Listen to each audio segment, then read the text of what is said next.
Well, unfortunately, starting out Beyond Reason Radio tonight, this is Beyond Reason Radio. I am your host, Michael Yaffee, the voice of reason in a world that is beyond reason. And starting out with some not-so-good news tonight, and it has happened right here in the state of Florida. At least 5 are dead and 8 are hospitalized after a shooting at Fort Lauderdale Airport. And we don't know all the details yet. They have identified the shooter. Rick Scott has spoke.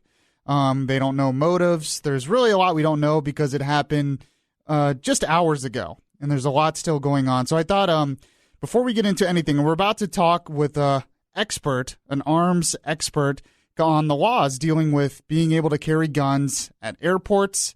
What are the laws surrounding that? Because this did happen at an airport, and his name is Mike. He is the host of Arms Room Radio, which you can hear on this station every Sunday evening from 8 to 10 on WFLA. But before we get to him and ask him some questions and see maybe what he knows, let's hear the report. We got the updated report from Fox News on exactly what happened in Fort Lauderdale. From the airport perimeter, we see dozens of grounded passenger jets speckled by the flashing lights of police cars on the tarmac as federal investigators arrive to begin their work. The suspect, identified as Esteban Santiago, was said to have flown in from Canada. His weapon was in his checked luggage. He went into the men's room near baggage claim, loaded his firearm, and came out shooting. 5 people were killed and more were injured. At Fort Lauderdale Hollywood International Airport, Eben Brown, Fox News. All right, so as you heard from Evan Brown on Fox News, we do know who it was. We know he went into the bathroom. He was able to check the gun in his luggage, and then he just started shooting. Other than that, we know very little. Rick Scott did have a press conference, and he basically did not say much. Other than that, he talked to President-elect Trump and Vice President-elect Mike Pence, but did not reach out to President Obama, which was kind of interesting. He didn't really have a reason for that. Just says he has a relationship with Trump and that Trump will do everything he can. Obviously, Trump can't do a whole lot. He's not president yet. So there's still a lot of questions. But one of the first questions I had was I thought, at least at some airports, that guns were banned. You know, I keep hearing stories in Orlando that people accidentally bring their guns and they get in trouble for it, and they shouldn't be doing that. But I'm hearing different things, and I have a lot of questions about this. So Tom Benson, by the way, Tom Benson is producing for me. And if you have any calls on this, you can call 407-916-5400. But on the phone right now, we have Mike, who is the host of Arms Room Radio, which I said earlier, you can hear Sundays from 8 to 10 on WFLA. Mike has an extensive background in security, including the head of military affairs for the Department of the FDLE. And Mike, I appreciate you coming on with us and being able to answer some questions for us. Sure, no problem. Great to come on. First off, do you know anything about the story? I hear that you do have some connections with Fort Lauderdale and the airport down there. Do you know anything new? Yeah, just from the law enforcement circles that we normally travel in, you have most of the information that's been released. You just played there.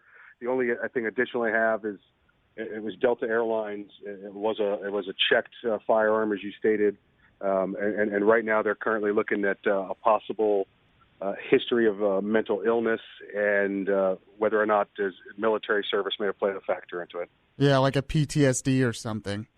Yeah, they're still trying to figure that part out. They're down there still doing the interviews as we speak. Okay, and it seems so. He had it in his checked baggage, and that's actually was the baggage area where he started shooting once he came out from the bathroom. What are the laws in Florida? I mean, he came from Canada to Florida, but what are the laws in Florida concerning bringing a gun or weapons while traveling? Yeah, and there's a couple of different things to consider when we're talking about the laws in the airports. First, to clarify, I believe his point of origin was Alaska. They just happened to do a stopover in Canada. He never had possession of the baggage or the I think you're right on that. Yeah. Canada. Now in Florida, this is the Florida law. Florida law, and everybody's all been to the airport. You know, TSA's not letting you pass them with a gun, not on purpose anyway. There's federal laws that restrict that, and those are federal felonies with jail time and serious fines if you bring a firearm in there, even if it's accidentally. You bring one into the secure area of the Transportation Security Administration's terminal operations. Okay. Now, I want you to think of an airport as two separate places. Okay. The point beyond TSA and the point before TSA. Before TSA is under state control, and beyond TSA is under federal control. If you go beyond the TSA with the gun, you're violating federal law. Florida is one of only 6 states that the area that's not under TSA control, it's illegal to have a firearm in there, even if you have your license to carry that firearm. So in Florida, if you have a concealed weapons permit and you're carrying your firearm, you're there to pick somebody up, you're there to drop somebody off, you're a taxi driver and you ran in to get a soda out of the machine. Even if you have a concealed weapons permit, Florida is one of those 6 states where it's against the law to have that firearm in the non-secure portion of the airport. Basically, it makes the entire airport a gun-free zone. Okay, so how was he able to? I'm a little confused then. So how was he able to check this if the airport is a gun-free zone? It's right before the TSA checkpoint that you check the baggage, I'm guessing, or how he was able to get his firearm into the airport was one of the exceptions to having the firearm in the airport in Florida, one of those 6 states again that it's a complete gun-free zone, is if you're traveling with the airport or traveling with the firearm and you're not carrying it, you have it in a secured case, you have it in a lockbox, you have the ammunition separate from it. That's evidently what he did at the point of origin there in Alaska. Now, when the proper procedure when he gets to Florida is to get his bag from the checked baggage area, and then he takes his bag with him off airport property. And once off airport property, then he can proceed to, if he has a concealed carry permit from Alaska, he can carry it concealed here in Florida. It's a reciprocal state. But you're not supposed to touch or handle the firearm at all in the airport unless you had transport, unless you were transporting it to and from for the purposes of the airline flight, and you were checking it in your baggage. I see. So, are there any? Do you happen to know if there are any states where he wouldn't even be able to travel to with the gun, or is that? I mean, he could have gone to any state and done this. For the most part, it's if you're legally able to carry a firearm, the law gets a little tricky because of the reciprocal means of concealed carry permits and training requirements. I can tell you, Florida. If you have a concealed weapons permit in Florida, you could carry that firearm in 37, 38 other states throughout the country, which means you could take your gun through the airport, you check it properly. It's an unloaded gun in a locked box. Okay. You take it through the airport, you declare it to the people at the counter, and this is the normal procedure. You declare it to them, and then each airport is different. Some want to see the firearm. Some say, okay, great, walk it over there to TSA, and they x-ray it, and then they put it on the bottom of the plane. Florida is, again, one of those places where you could carry it, where you can't carry it in the restricted area. Again, you can only transport it through the airport for travel purposes. Now, he could have gone to most any other state in the country. There are some restrictions we all know of. Washington, D.C. has no firearms with their laws. New York City has no firearms. Chicago's undergoing some law disputes up there now. So there's a few small municipalities.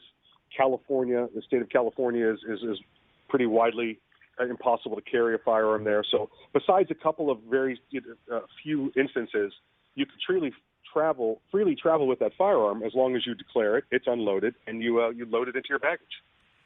Okay, do you happen to know any information on the type of gun he used, or he used a small compact handgun. It was a semi-automatic, holds anywhere from, depending on which caliber, 11 to 15 rounds. I just know that the type of handgun at this point.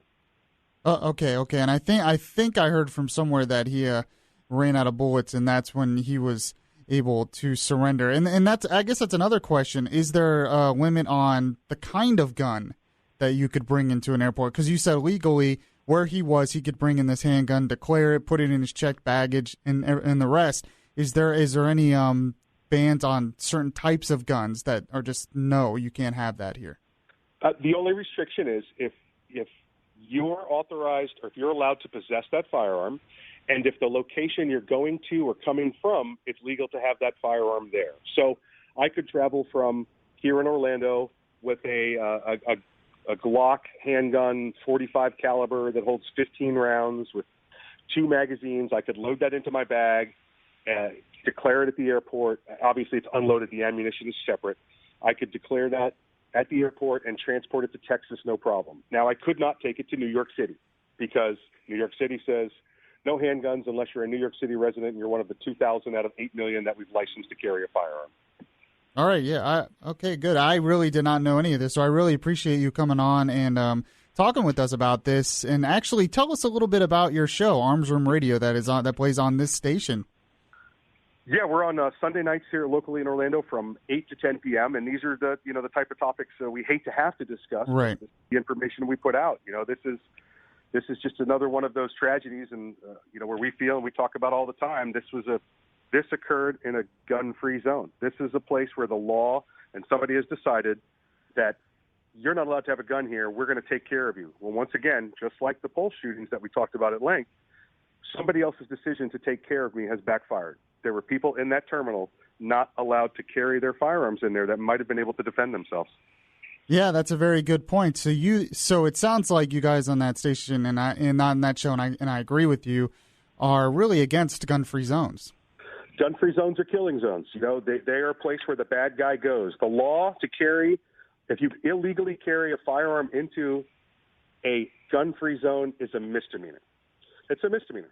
But the person that's law-abiding with the license doesn't want to risk losing that firearm by carrying in there and getting that misdemeanor charge. However, this guy who goes and shoots 5 and kills 5 and wounds another 8, you think he cares about violating that misdemeanor? Yeah, that's a very good point. I mean, we already heard when they were questioning Rick Scott, immediately the reporters were asking him, should we do something about guns? That's what always happens immediately in these topics. Should we do something about guns? Should we ban guns? But you're right. It seems like every time that stuff like this happens, it's in a gun-free zone, and we're expecting, police to be there to protect us, TSA, security, whatever, and yet we're not allowed to protect ourselves.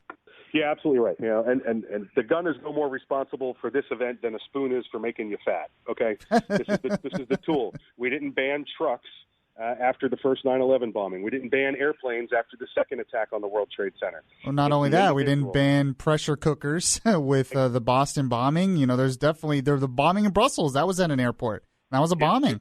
Yep, perfect examples.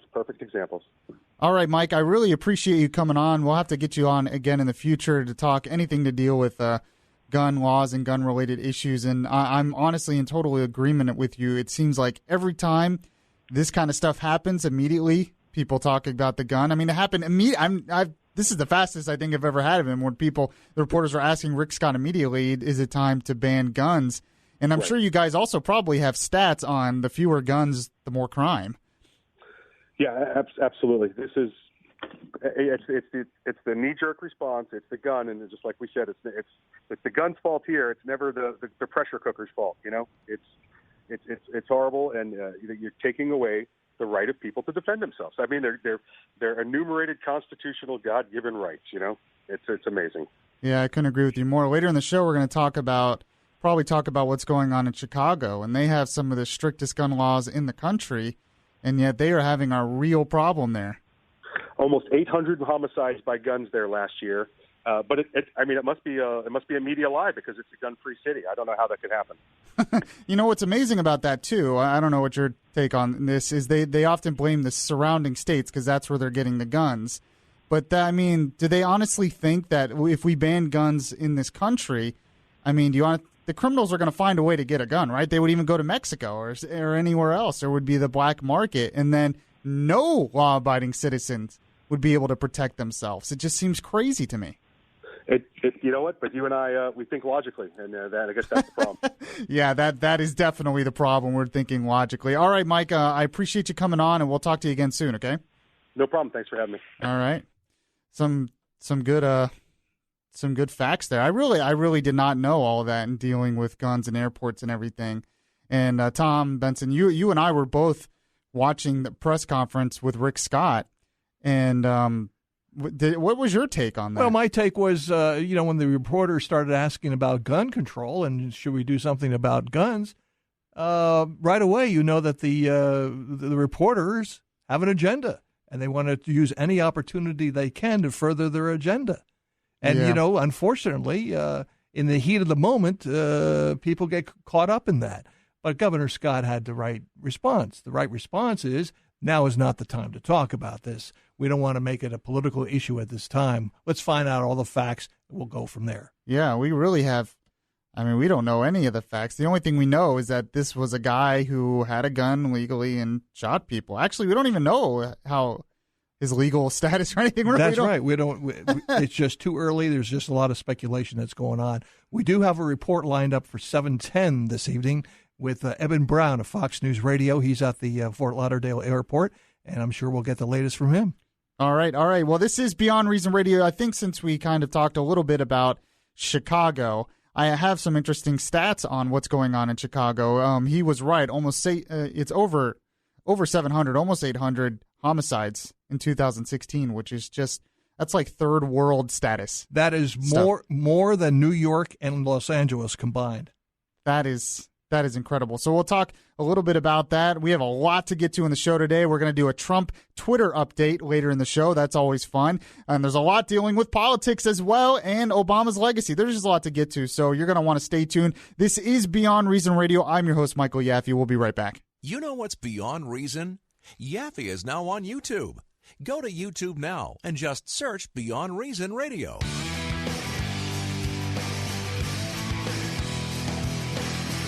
Yes, this is your voice of reason, your voice of truth in a world that is beyond reason. This is Beyond Reason Radio. I'm your host, Michael Yaffee. By the way, if you miss any of the show, make sure to check out the podcast anywhere podcasts are available. I actually did a show last night as well, and the podcast is up. I've been hosting a lot of shows this week. I did Go Morning Orlando this morning. The podcast of that is up as well. And Beyond Reason Radio, we're going to do a lot of stuff this year to get this show going for you guys. If you have any comments on anything we're talking about, you can text the show to 23680, or you can call 407-916-5400. Also, you can follow me on Twitter at Beyond Reason R. So I was looking up.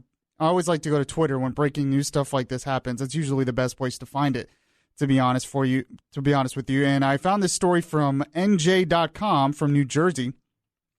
Apparently, they found the aunt of this airport shooting suspect. And according to her name is Maria Ruiz Riviera of Union City. The FBI has already talked to her, but according to this, she said she really doesn't know why he would decide to do this, other than the fact that after he returned from Iraq, he lost his mind. Her exact words are, "No idea. Only thing I could tell you is when he came out of Iraq, he wasn't feeling too good." She later said he lost his mind. And Ruiz's brother, Santiago Ruiz's brother in Puerto Rico, said the suspected shooter had been recently receiving psychological treatment while living in Alaska. Brian Santiago said his family got a call in recent months from Santiago Ruiz's girlfriend alerting them to the situation. But Brian Santiago said he did not know what his brother was being treated for, and they never spoke about it on the phone. So there is some evidence already that he might have had some kind of PTSD or anything like that. So we're definitely following the situation as well. I thought it was we had a really good conversation with Mike from Arms Room Radio, which is on this station Sunday nights, and really interesting stuff that I did not know. I kind of was under the impression that you cannot bring guns to airports, and he was talking about how, after you go through the TSA, you can't have a gun. Mm-hmm, mm-hmm. But before you go, you're allowed to bring a gun. You have to claim it. It depends on the state and the area, sure. Obviously, in the country. Sure. You have to go, you have to claim it, and then they tell you what to do from there. The problem becomes when somebody doesn't declare it and they find it in your luggage. That's when, the proverbial hits the fan. Well, and that's happening a lot. We've talked about on the morning show. That happens a lot in Orlando International, where people, they say they forget they have it, or and then the TSA comes up, and it's actually a very serious crime, and it's actually happening way more than you would think it would happen. Yeah, I would say most gun owners will tell you that if you're going to be a responsible gun owner, you know where your weapon is at all times. Well, you would think so. Sure. I mean, when you're holding something that that important, that could kill someone, that could do a lot of damage to things, I would assume you would do that. Now, most gun owners are responsible. Most concealed weapon carried gun owners are responsible. And we also talked to him about the fact that this happened in another gun-free zone. I mean, that's just the way it is, and this always seems to happen in gun-free zones. No guns here. Come on in. Yeah. Well, and they usually target areas like that. Sure. We're lucky a lot more people weren't killed here, to be very honest with you. And I totally agree, and I'm not someone who shoots guns or anything like that. It's just I really want to learn. I really would like to get a permit one day. But I tend to agree that the best way to stop a bad guy with a gun is a good guy with a gun. That's right. I don't see any other way to the best way to stop. And you talk to liberals like that about that, and they can't get there. They think that they think it's possible to ban all guns, which it's impossible, especially in this country when you have 300 million guns all over the country. Mm-hmm. And actually, I don't know if you saw this story. I talked about this on my show last night, Tom. There was a grandmother in Texas she lives by herself. She was sitting in her living room, and she's an old lady, and a guy came in, wanted to rob her, and had a gun and pointed it to her face. Yeah. You know what she did? She pulled out her own gun. There you go. That was in a drawer next to her and scared him away. Yeah. And actually shot at him. And the audio is quite amazing because she literally says, she goes, if you come into my home and try to do something, I will try to kill you. There you go. I will kill you. And you know what? If we had an attitude like that in this country where more people were like that, people aren't going to rob you because they don't want to die. I mean, if you call 911, you still have to wait for the police to arrive. And by that time, they'll be too late. Well, and that's the point. You know, he talked about this before. He talked about Mike from Arms Room Radio talked about this, where even in this airport situation, you're expected someone else to protect you. Mm-hmm. And those someone else's cannot always be there all the time. That's right. They're going to fail. So really all you can do at the end of the day in a situation like this is be able to protect yourself. That's the only way. Vigilance from the individual is the only way we can even stop terrorist attacks like this a lot of the times, because the government is not going to be able to do it all the time. That's right. So a lot of interesting stuff. If you have a take on this, you can call as well, 407-916-5400. I want to talk about, we got into the Chicago stuff. I found an interesting article from the New York Post that goes over a lot of what's going on in Chicago. It's pretty unbelievable, and a lot more stuff to get to, some Beyond Reason politics. This is Beyond Reason Radio. I'm your host, Michael Yaffee. We'll be right back. Subscribe to the Beyond Reason podcast today on your Stitcher app and hear the voice of reason anytime.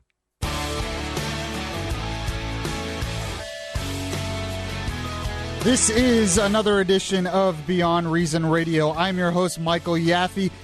This is Orlando's Smart Talk Radio. Make sure to check out the podcast anywhere podcasts are available. And by the way, I think you and I are friends out there, so you should send me a friend request on Facebook.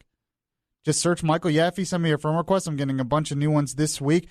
One of the best ways to reach me is on Facebook or on Twitter at Beyond Reason R. You can find me on Twitter at Beyond Reason R. I'm always posting stuff on both of those things that kind of create lots of debate. And it's always quite fun. Maybe I'll go over, I was having a little Twitter debate earlier today, and maybe I'll go over some of that stuff. I learned a lot from that. It's very interesting. But right now we're talking about the shooting that happened in Fort Lauderdale just hours ago. Unfortunately, 5 people have been killed. 8 are injured. We know who the suspect was, last name Santiago. We don't know his motive other than that he was in the military. Family members say he probably had PTSD. This was a gun-free zone where he was shooting. He was allowed to bring a gun out to the airport in the checked baggage, but then he took it out of he got it from the baggage, went in the bathroom, took it out, started firing. And we talked with Mike from the host of Arms Room Radio talking about the laws over there, and a lot of interesting. I didn't know all the laws. So if you missed that, check out the podcast of the show later. So let's take some calls. We're actually getting some calls on this.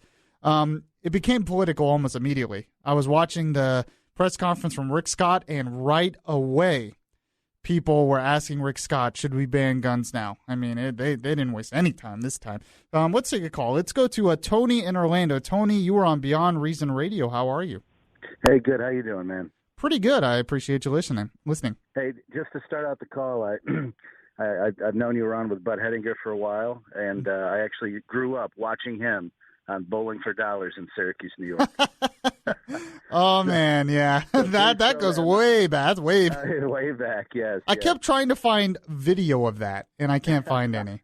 I found video of the show, but that was not when he was on it. I was very upset. I watched him growing up. If you have like a VHS of that, like laying around somewhere, it's probably in the attic somewhere. I can probably find it and then send it to you. Oh, if you have that and find that and send it to me, I'd love that. That'd be awesome. All right, go ahead. Thank you for that. Go ahead and. And I just want to say, before I say anything, I want to say it's an awful situation that happened today, and this is not toward the victims at all. There's 5 that have died. I was recently at the airport with my kids and my significant other, and it's just disgusting and evil what went on today. Yes. I wanted to point toward a different discussion. Okay. When I was growing up, Italian background in Syracuse, and I still talk to my kids till they're blue in the face, because I was blue in the face. And I always told them, when you're walking out, when you're going out at night, now that you're older, you're going out to dinner, you're going out on the street, you're going in a mall, have eyes in the back of your head. And they always would now they roll their eyes at me. But I think the combination of cell phones and people being so involved in what's going on that smartphone screen, that if you, obviously the combination of the no gun zones, because I truly believe in your right to bear arms, and if people are more armed, they could have defended themselves both at Pulse and today. But when it comes down to being aware, I think that's almost a bigger issue. Well, when I go into a restaurant, I have to sit facing the door. I don't know if it's an Italian thing. I don't know what that is. But I don't know. Right. But I'm just saying, I wish people would be more, because I've seen people on their cell phones walking toward me, and I grew up old school, and I wave to all my neighbors, how you doing? You know, you see a car that's never been in the neighborhood, you wave to them just to say, hey, how you doing? I know you're here. Who are you? Just the awareness that is not there today, because I've seen people walk toward me with a cell phone. They could have walked into the street and got hit by a Mack truck, and they wouldn't even know. Jeez. See, that I actually think, for one, I think you're a good dad for telling your kids that. Even though they roll their eyes, I guarantee they listened. Oh, yeah. And they know. And I think you're exactly right. You know, even just thinking of all the terrorist attacks that have been stopped, most of them that we know about anyway, they've been stopped by individuals who were aware of what's going around them. Yes, and I think there was one on a train. I forget where it was. Was it in London? Where two, I think they were ex-Marines or... Yes, that was right. That was in... was that... I think it was somewhere in Europe. I can't remember. I don't think it was Britain, but you're right. There were ex-Marines, and they tackled the guy with the gun and stopped him. Mm-hmm. Belgium, that's where it was. Thank you, Tom. You told me in my ear. Yeah. So and I just see that the people that are just completely on it, because you see somebody's demeanor, you see their eyes, you see their physiology, their body language, and you have to, you kind of, as you're grabbing your bags, and again, today was awful. It happens in a split second, but there's so many people around one person.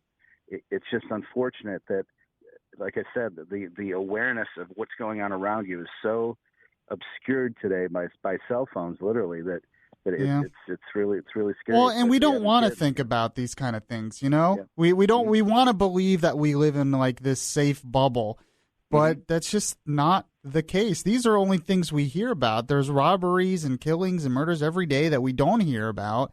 And I think I appreciate your call, Tony. I think it's really good advice to just be vigilant, because that's the only thing that's going to stop stuff like this. Yes.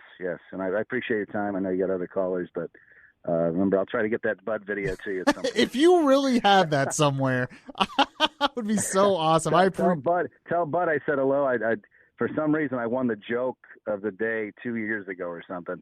And, okay. And he knows. I think he may know Tony from Syracuse, but I still bleed orange. Still a big SU fan, basketball wise, and but I'll try to find that tape for you. But I hope everybody can be a little bit more aware. Yes. And listen to somebody that's come from a culture that. Remember, eyes in the back of your head. Remember that phrase. All right, Tony, thank you so much for your call. I appreciate it. Very interesting take on that, actually. Bowling for dollars. I think I remember him calling before on the morning show and talking about that. By the way, Bud has been sick, so he'll appreciate any prayers you have for him. Let's go to Eric in Orlando. Eric, how are you this morning? Hey, I'm good. How you doing? Pretty good. What's your take, man? All right, so I've noticed this about anytime there's a mass shooting in the country. Anytime anybody brings up what we should do about it to prevent it from happening again, people on the right accuse the people on the left of politicizing the issue and trying to make it. First of all, politicizing an issue isn't a dirty word. It doesn't make it a bad thing. A tragedy happened, and we're supposed to figure out how we fix it and make it not happen again. So that would be the best time to discuss it. And then your opinions on gun regulation, you guys draw a straw man about people on the left as if everybody on the left just wants to confiscate guns. I guarantee you can't find anybody on the left who says, let's take their guns away. Nobody says that. Nobody says that. All I have to do is go on Twitter and look up gun control, and lots of people say it. No. Any elected official, anybody who has any type of power, nobody has ever brought up taking away guns. Well, why do they always bring up Europe? Why do they always bring up Britain when they talk about? They talk about gun controls. You know why they bring up Europe and Britain? Because they have gun regulation. They basically ban guns there. They have gun laws, and you know what? The whole premise of if there are more guns, then people will be more safe is just not true, because we have more guns than any other country in the world by a mile. But you can't bring them in a lot of places. But listen, we have more gun deaths by a mile than any other nation. So we can't bring them places. We have more guns than people. We have more guns than people. So what? And we still have more gun deaths than any other country in the world. So that logic is just moot. Okay. What do you propose? Gun regulations, gun laws. What does that look like? Ban certain guns. You don't need an AR-15. Would you need an AR-15? This was a handgun today. What about that? But I'm just saying, it's the overarching issue is gun laws, gun reform, gun legislation, background checks, so that certain people don't get guns. But this guy probably had a background check. Most of these incidents. You don't know that, it isn't. And gun reform shouldn't just be about the exact issue that happened, the tragedy that happened today. It should be about 30,000 people that die every year, and a lot of those deaths could be reduced. Well, you just said we should talk about it today. You just said in the beginning of your call we should politicize. Yeah, we should talk about the issue, the larger issue. It happened today, so it should be brought into the discussion. But we shouldn't only be figuring out ways so that this exact scenario doesn't happen again. But I want to know how. I really want to know how we stop that. You have stricter gun laws. Nobody needs. Airports have very strict gun laws. Listen, nobody. But if there are background checks, if his family saying that he possibly had mental illness, how did he have a gun?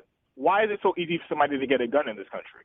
Well, he probably had a gun before because he was in the military. But okay, what about like cities like Chicago that have very strict gun laws and still have all these murders? What do you think about that?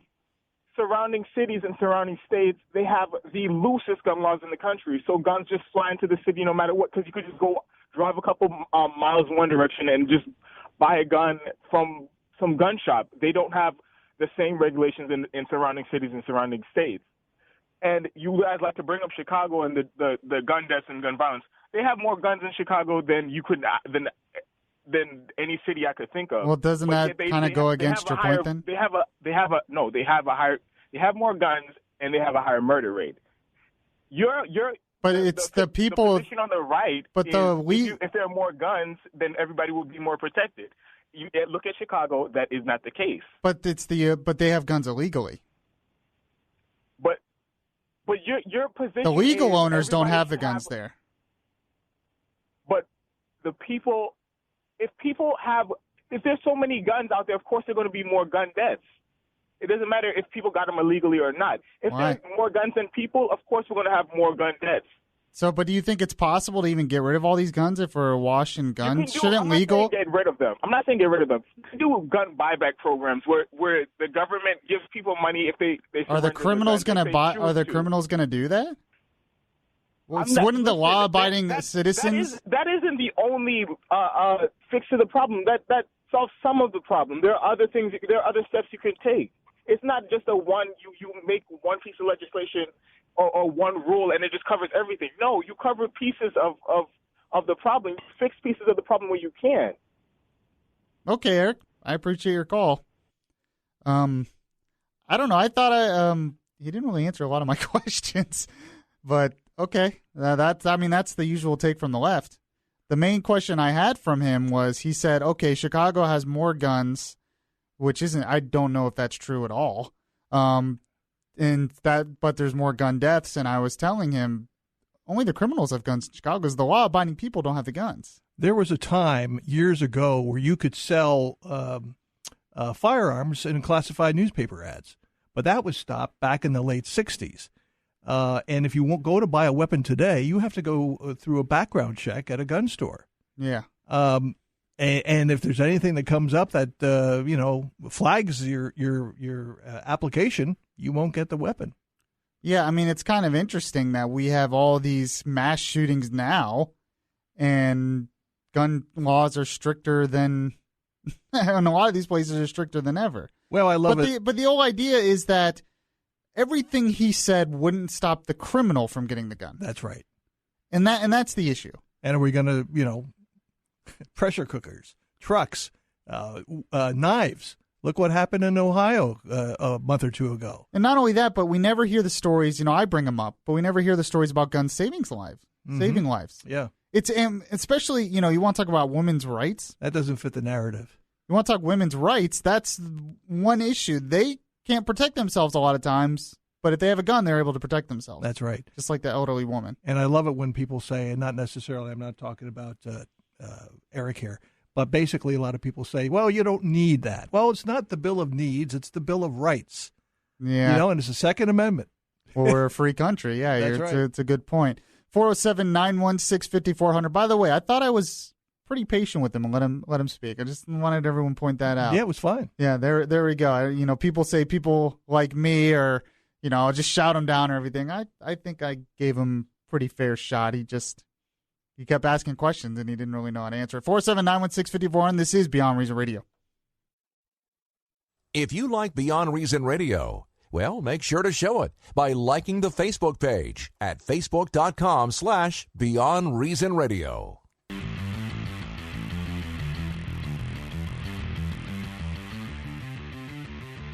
Yes, this is another edition of Beyond Reason Radio, right here Friday night on News Radio 102.5 WFLA. And I had a great comment on Facebook from my buddy Andrew, who said, there are plenty of cities that don't have strict gun control laws that don't have 45 murders every week. That's actually a really good point. That, they complained that all the surrounding states is where they're getting the guns from, have loose gun control laws. Well, those states have loose gun control laws, and they don't have the problems of all these murders. Yeah, why do they go to Chicago? Yeah, exactly. That's actually a very excellent point that I didn't think of. There are plenty of cities that have loose gun control laws, but they don't have all these murders. From everything I'm reading, and there was a great piece in the New York Post about this, the main reason why Chicago's having a problem is because cops are backing off. They're not arresting as many low drug offenders, and that kind of stuff adds up. They've had 762 murders last year, 4,300 shootings. That's crazy. Let's take a call here. Let's go to Gary in Deltona. Gary, what's your take on all this? Well, you just made a great comment. One that I was going to say is that people say that in cities like Chicago that criminals are importing guns from areas that don't have strict gun laws. But those areas don't have crime. Exactly. So you're telling me that they're importing crime from a place that doesn't have crime. It doesn't make any sense. Also, the gentleman, like your previous caller, he simply has no idea of what the gun laws are. He doesn't know what the gun laws are in this country, in this state, yet he wants more. Okay? He wants background checks. We have background checks. We have background checks at gun shows. Yep. The biggest problem is I have a concealed carry license. I carry a gun everywhere I'm allowed to carry a gun. I'm not allowed to carry a gun in an airport, and that's where this crime happened. Okay? Mm-hmm. If I were allowed to carry a gun and I were there to meet someone that was checking their baggage, if another concealed carry person was allowed to be there, this guy could have been stopped before he killed 5 people and injured 8. But these things are happening in areas that are gun-free zones. Yeah, we had Mike on from Arms Room Radio earlier. He was making the same point. It always happens in gun-free zones. They're not happening. It's not happening at Walmart where people can carry, where people are carrying guns. I just came out of a Publix grocery store. I was carrying a gun in a Publix grocery store. There was no crime in the Publix grocery store. You know, Gary, that's actually a really good point, too, because I always say if the mere presence of the gun is what causes the crime in shootings, there'd be shooting deaths at gun shops every day. Yes, at gun shows. Why are there no mass shootings at gun shows? Yeah, there's not, or gun shops or anything. It doesn't. It doesn't happen because it's not the presence of the gun that's the problem. And here's what happens: whenever someone has a problem that threatens their life, whether it be at the airport, whether it be on the street, whether it be in your home, what do? You call 911. Why? You're not calling for the fire department. You're calling for the police department. Why do you call for the police? Because they have a gun. Exactly. That is a great point. So when your life is threatened, when you need a gun to defend yourself, you can either bring your own or call someone else who has it. Yes. Gary, I thank you for your call. We're just flat out of time. I thank you for the call. We have 2 more hours to go. This became a really big issue, the shooting in Fort Lauderdale. We're going to talk with Fox News correspondent Eben Brown in the next hour and a lot more to get to. By the way, I have some stats here on stops. There was an 80% drop in stops in Chicago by police. 80%. That tells you exactly why the crime goes up there. This is Beyond Reason Radio. I'm your host, Michael Yaffee. We'll be right back. Difference. I look inside of myself.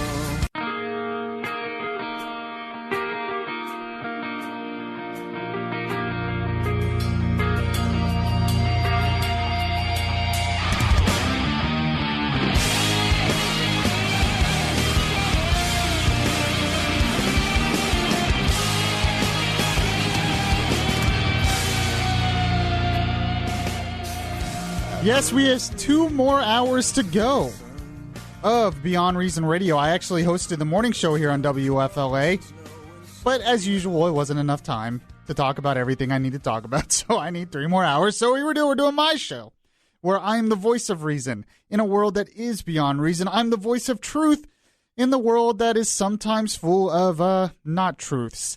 And unfortunately, we had to start the show out today with not good news, because in Fort Lauderdale, there was a shooting that happened at a Fort Lauderdale airport where 5 people are dead, and the suspect is in custody. His name is Esteban Santiago. He had served in the Alaska Army National Guard until August 2016 when he was given a general discharge. This is according to Fox News. We are going to get the latest from one of our Fox News correspondents who's from New York, Eben Brown. He's going to call in just a couple minutes and give us the latest details on that. We had an interesting topic last hour, and if you missed any of the show, make sure to check the podcast. So after the show, I post the podcast. The easiest way to get it, download the Beyond Reason Radio app, Google Play or Apple App Store. Check out the podcast. You can check out last night's podcast as well, which we got into a lot of great stuff, because we talk, this is a fast-moving show with a lot of different topics, a lot of different information. You got to listen to the whole thing. So you got to check out the podcast. So we talked with Mike from Arms Room Radio, which plays on WFLA 8 to 10 p.m. And he gave us some information on the laws dealing with airports, because I didn't think you could bring guns into airports at all. But you can. If you're licensed, you can put them in your baggage. You can't bring them past the TSA. You have to declare it to the person at the baggage claim. You have to declare it to the TSA, and they x-ray it. So this guy apparently did all that, flew down here, got it out of the baggage, went to the bathroom, took it out, started shooting people. The area was another gun-free zone. We talked about that.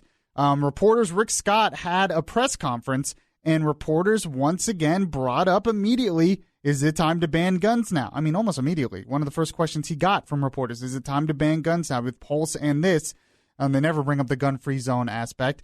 The other weird thing about the press conference dealing with Rick Scott is he called Trump and Pence, but it did not talk to President Obama, who is still the president, at least for the next couple weeks. So there's not a whole lot Trump and Pence can do now that they're president and vice president-elect.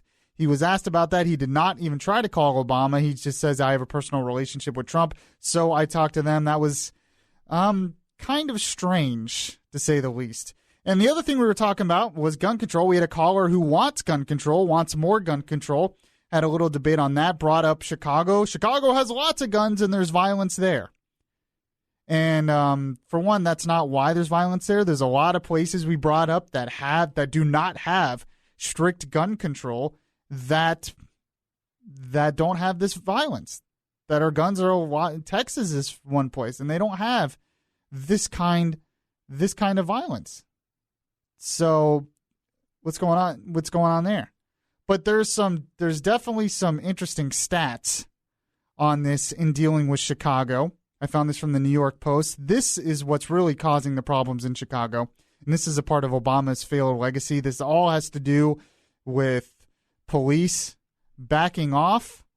So we'll get to that in a sec. But this is the stats obtained by 60 Minutes. It shows that there was an 80% drop. This is the city of Chicago. There was an 80% drop in stops from almost 50,000 in August 2015 stops by police, from almost 50,000 in August 2015 to under 9,000 a year later. And arrests dropping from roughly 10,000 to 7,000. I think there is no doubt, in my opinion, that has an effect. Police, if you just read those stats, there is no doubt that police are backing off. When in a city that they probably should not be backing off. They probably need more police. So this is the argument I hear a lot. And it's an argument from people on the right as well. That the argument I hear a lot is that police need to back off more. We need less laws. We need less arrests. And that will prevent this crime. You know, we hear criminal justice reform. And the thing that always concerns me about that topic of criminal justice reform is our criminal justice system seemed to be working when you look at the crime rates. We were stricter on some of this stuff, and crime rates went down by a lot. So if crime rates are at record lows, is it the time to talk about all this criminal justice reform? Then you look at New York, where police are backing off more and more, and they have more violence. That's the one thing that always concerns me about that when talking about this. But it's not.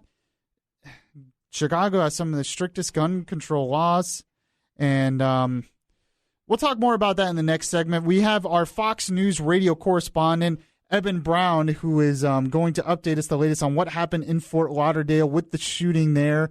And Eben, thank you so much for joining us today. You're quite welcome. Good evening. So what is the latest that happened in Fort Lauderdale?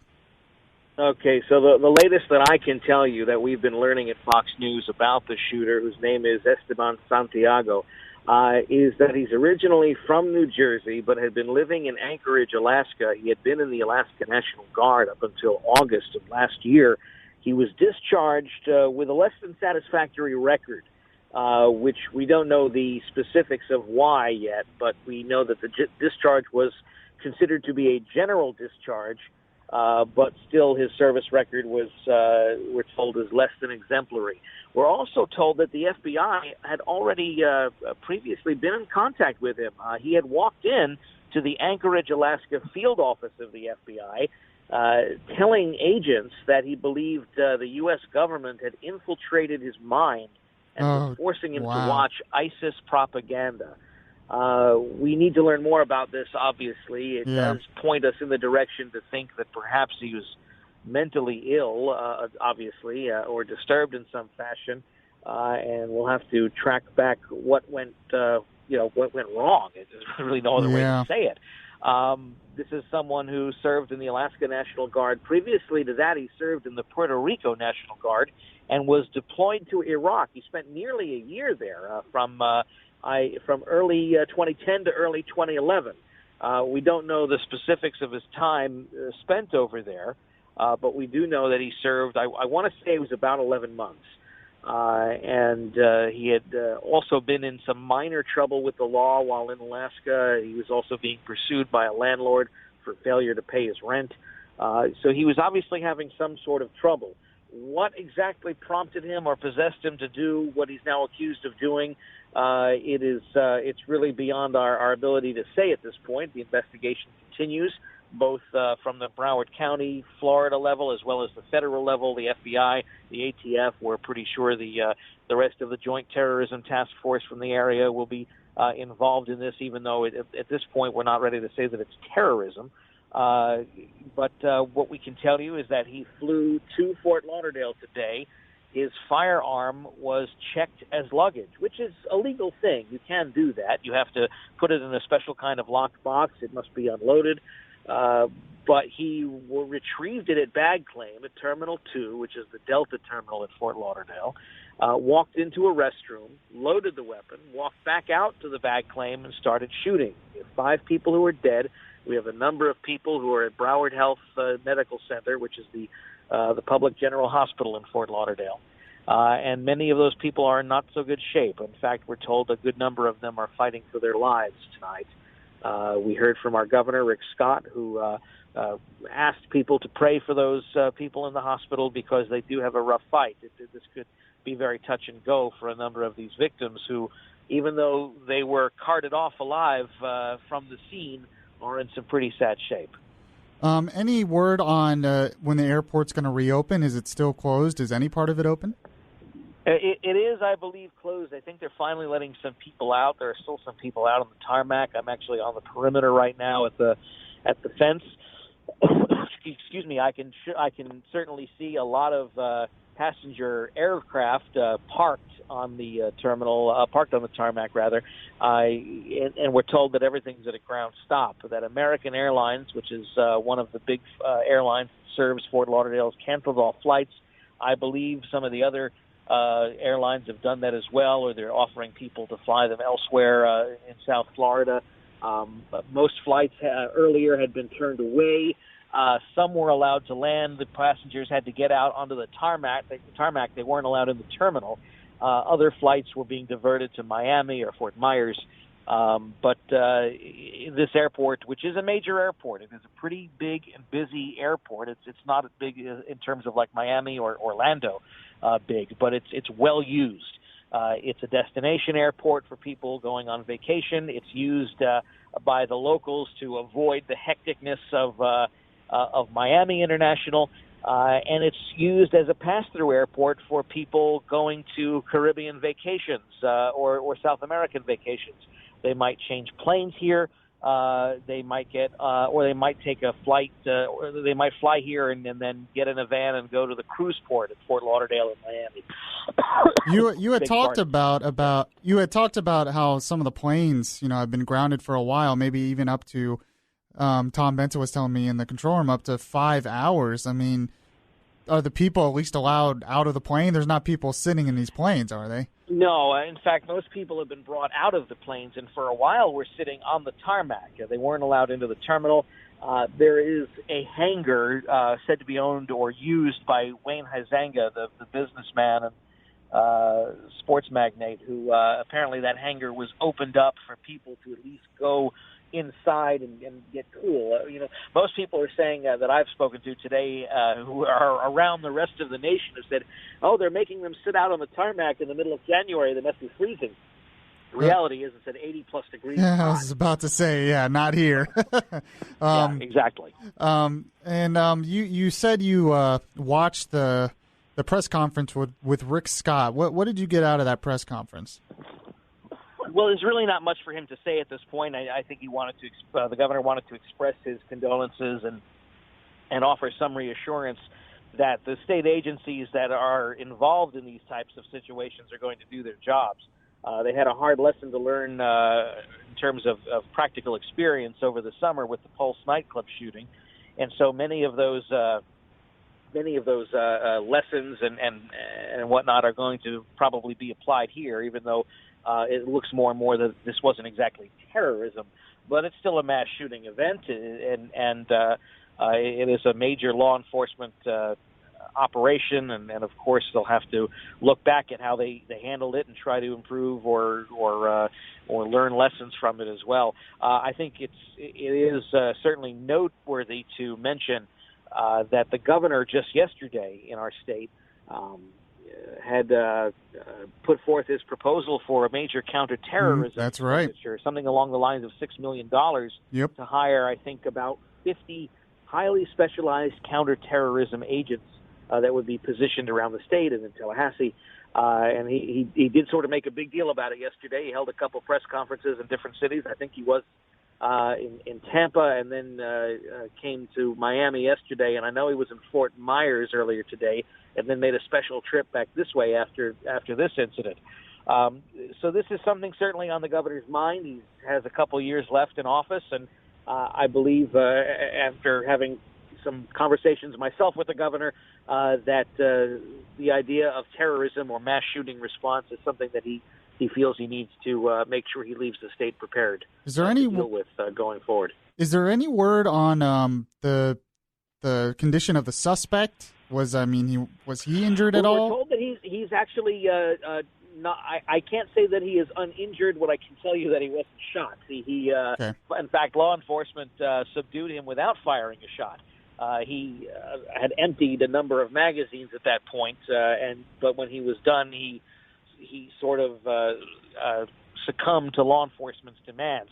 But he is in their custody, and we can assume that he is being interrogated, and we have not been told that he is in any type of bad shape. So, like I said, I can't say that he is uninjured for sure, but I can tell you that he wasn't shot and he's not in the hospital. Is there any indication of what kind of gun he used? At this point, no. Some people had said that it was a pistol, but we haven't had confirmation of it. All right. Eben Brown from Fox News Radio, I appreciate you coming on with us and giving us the latest. Is there any word on when the next press conference might be? Have they said anything? At this point, no. We'll obviously keep an eye out for that. The next big thing that I can think of that would be coming down the pike is if they're going to take this man to court, and I assume that will happen eventually. Gotcha. All right, Eben Brown from Fox News Radio giving us the latest. I really appreciate you coming on. Stay safe out there, and we'll talk to you again in the future.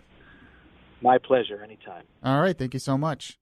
So, yeah, a lot of details coming out of that. It's funny, it didn't really occur to me that the airport is going to be shut down for a long time, so there's a lot of people basically stranded, Oh, sure. And not only that, but they're stranded on the tarmac. Well, not only that, but from the early reports I saw, the traffic around the airport is horrendous. It's bumper to bumper, and they're not moving. Oh, wow. It's going to be a long night. Yeah, I'm glad I'm not there. I'm not going to lie, for many reasons. We definitely need to pray for the families of the victims and pray for those who are fighting for their lives tonight as well. So I appreciate Eben Brown coming on with us. We talked a lot about this the last hour and this hour. If you have any comments, you can call 407-916-5400 or you can text to 23680. A lot more to get to in today's show. We're going to talk about Obama's legacy. Obama put out a letter, highlighting all the great stuff of his legacy, how he's the best president who ever walked the face of the earth. And we'll talk about that. This is Beyond Reason Radio. I'm your host, Michael Yaffee. We've got Tom Benson producing, and we will be right back. Listen to the latest episodes of Beyond Reason. Download the podcast at Spreaker.com.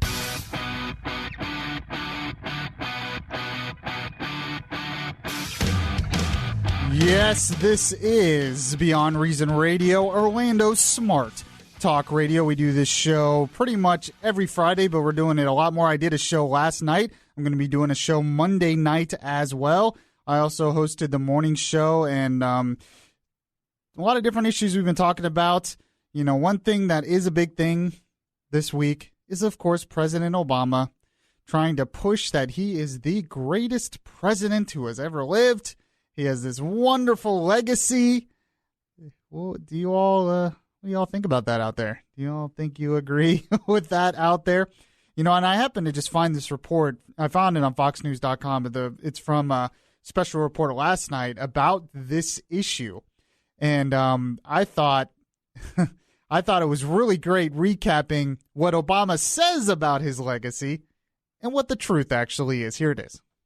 President Obama's letter to the American people aimed to spotlight his legacy and achievement. It may have missed the mark in several key areas. No foreign terrorist organization has successfully planned and executed an attack on our homeland these past 8 years.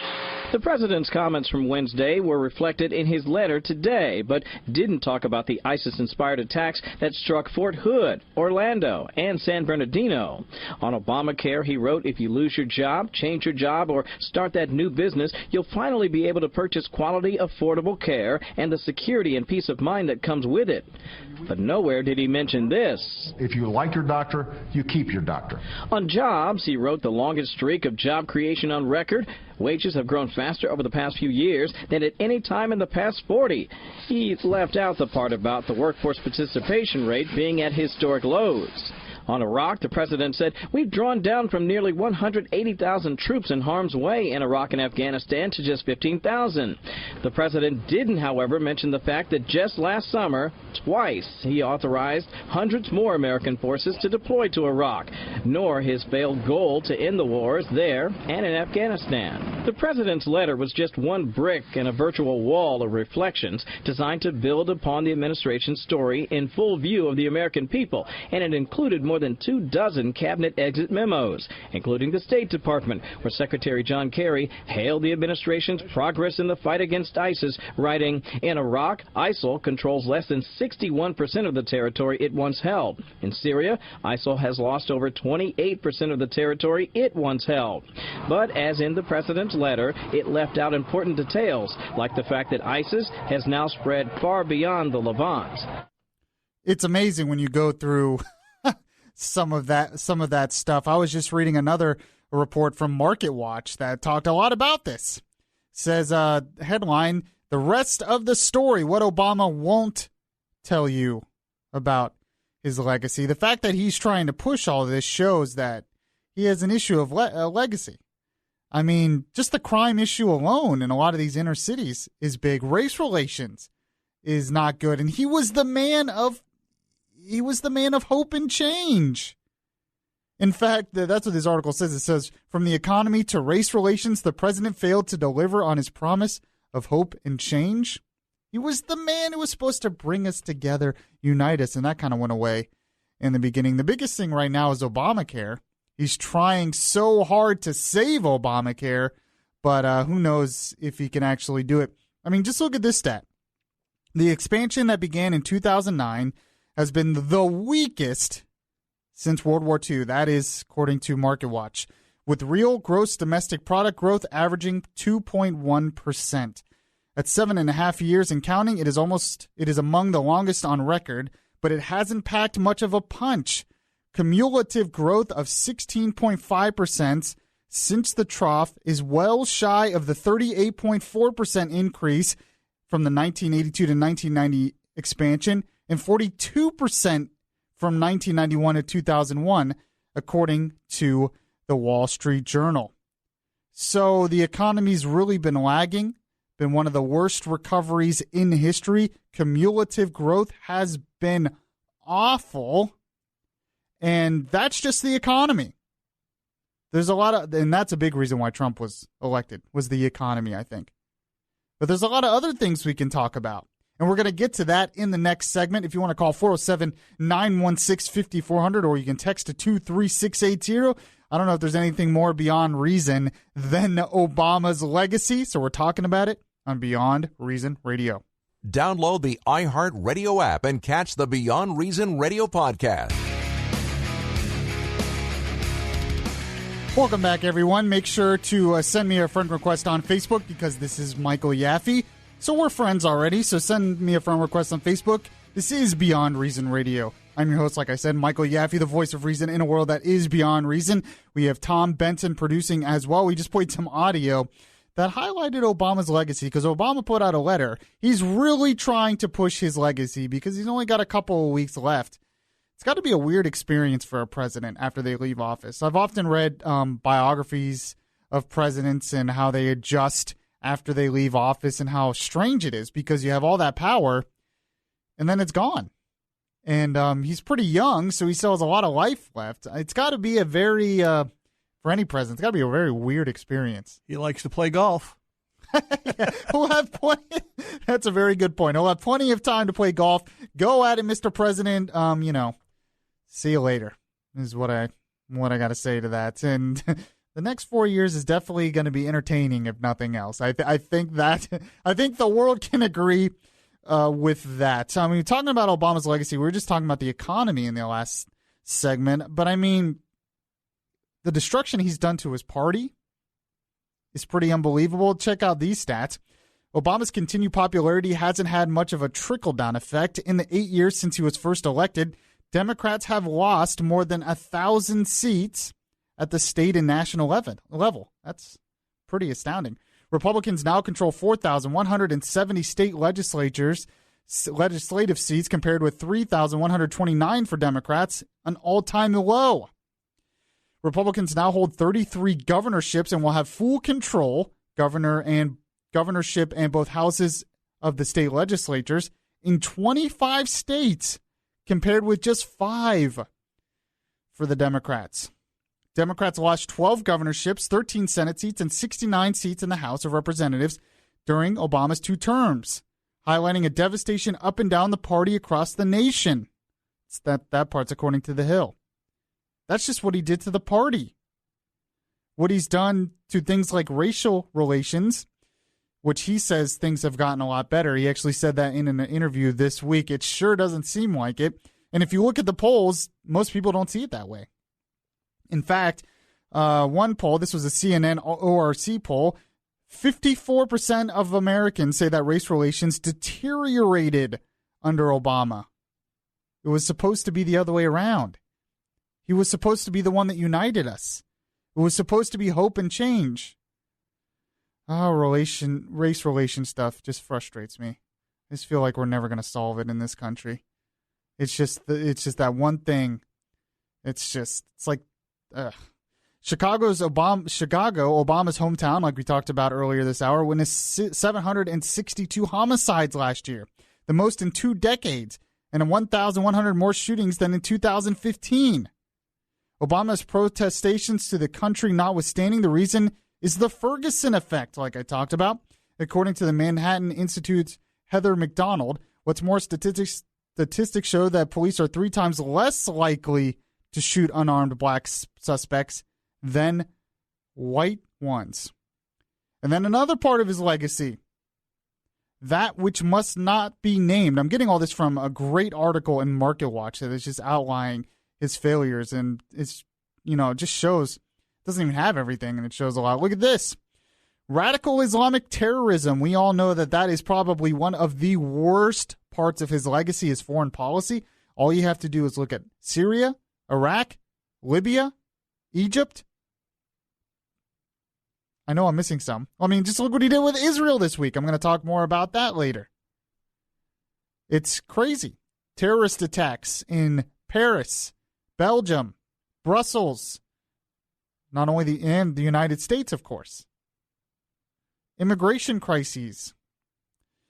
But Obama has spent nearly 8 years definitely avoiding using the word radical Islamic terrorism. Instead, Obama prefers terms such as workplace violence, even if the terrorists are in question pay homage to Abu Bakr al-Baghdadi, or say their allegiance to the Islamic State? And it goes on and on. I love how they end this article here on Market Watch. It says, everyone remembers the gilded setting complete with Greek columns that served as the backdrop for Obama's acceptance speech at the 2008 Democratic Convention in Denver. Don't expect the same pomp and circumstance at next week's farewell address. Unlike in 2008 when Obama was all about hope and change, the 2016 audience will have results in hand to determine if the hope was misplaced and the change worthwhile. A lot of Americans rejected it. And to be totally honest with you, I think one of the biggest things they rejected was Obamacare. I think that was supposed to be the thing that held his legacy. That was supposed to be the thing that put him in the history books as one of the greatest presidents ever. And I think that's why Republicans are botching it. They really should have had this already. I just saw Rand Paul and Tucker Carlson. Even he's like, look, I have a plan. Let's do this one. We should have had this ready. Let's get this done now. But the Republicans are scared, of course. They don't have a spine. Paul Ryan's talking a good game, but he's saying we'll have it within the year. We need to do this right away. And he says and Rand Paul makes a good point. If we don't do this right away, Obamacare will unravel and the Republicans will be blamed for it. We need to repeal and replace right away and replace it with free market solutions, not keeping the mandates. I was reading an article yesterday and talked about it on the show about how the Republicans want to keep a lot of the insurance mandates that are making healthcare so expensive in the first place. To me, that would be the first thing that would go, and they want to keep that part of it. They want to get rid of the exchanges but keep the mandates? No, the mandates are the worst part. Ugh, it's crazy. Some are calling it Obamacare 2.0.